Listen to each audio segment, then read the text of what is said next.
দুনিয়ার এমন চারজন মানুষ তাদের শাসক এক বা দুই দেশের মধ্যে ছিল না। তারা পুরো পৃথিবী শাসন করত। তার মধ্যে ছিলেন দুইজন মুসলিম। তারা ক্ষমতা পাওয়ার পরেও আল্লাহর কাজে অনুগত ছিলেন, কিন্তু দুইজন ছিল কাফের। যখন যে দুজন কাফের রাজত্ব পেল, তারা ক্ষমতার নেশায় তারা আল্লাহরকে চ্যালেঞ্জ করে ছাড়ল।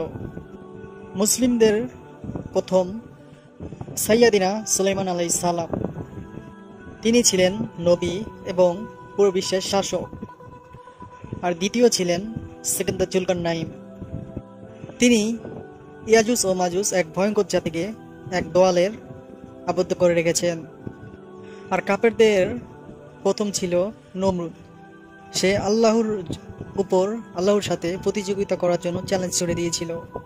আর দ্বিতীয়জন ছিল বক্তে নাসর, যে সালা নবীকে হত্যা করেছিল এবং আল্লাহর একত্ববোধ অস্বীকার করে মূর্তি পূজা করত। শাসক যে যতটা খারাপ ছিল, তার পরিণতিও আল্লাহ তাআলা ততটা ভয়ঙ্কর করেছিল। আর যদি আপনিও মনে করেন যে আল্লাহ নিঃসন্দেহে পরিকল্পনাকারী, যদি মনে করেন যে নিঃসন্দেহে আল্লাহ উত্তম পরিকল্পনাকারী, তাহলে জোর করব না।